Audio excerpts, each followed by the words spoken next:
So ngayon nga guys, mga idol, kami ay pupunta ngayon sa kay Kenel dahil kami nakit sa grand opening ng kanyang barbershop. So tara, kita-kita tayo doon. Let's go! So yun nga pala at nabiyahin na kami at nakasalubungan natin si Idol Don Mateo. Shoutout sa iyo at saka kay Makang. Nakasalubong natin sa daan. At diyan nga sa punto nga ito ay ang aking anak na babae na si Akira ay sobrang bait at talaga namang nag-aarte pa. Yan, at kasama din nga naman namin ang aming pamangkin na si Hero, anak ng aking bunsong kapatid na napakapogi at tinatawag na Tabong. Ayan, talaga naman napakaganda ng mga ngiti. Yan, at dito nga yung dawin na kami, papunta ka na Kuya Nel. At yan, nakasalubong namin si Do Astrera.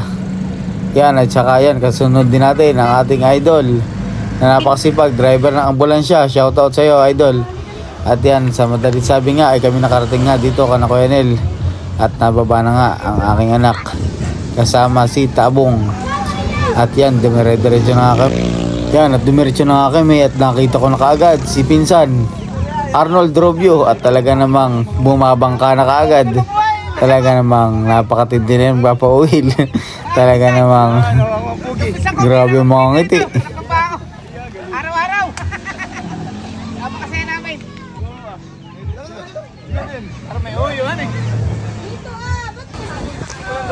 Yan, at shoutout din sa ating masisipag na sekretary ng barangay ng Dinahican. At nandito rin si Consiala Amy Gomez. Makikiraan po Consiala. Kami po didiretso na makikikain muna. Yan, at nakita na nga pala natin si Kuya Nel. Nandito at busy siya sa pag-iintindi at talaga namang napakarami ng tao.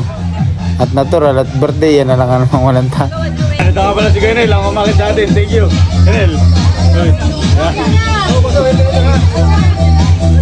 At yan yan, tinitindi ko na nga ang aking anak na napakabait, na napakahilig sa adobo, kaya pati sa inabot na ng doyo.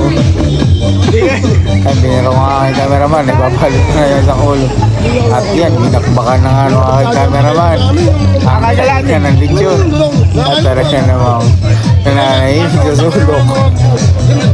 Yan nga pala si Lobby, ang aking cameraman.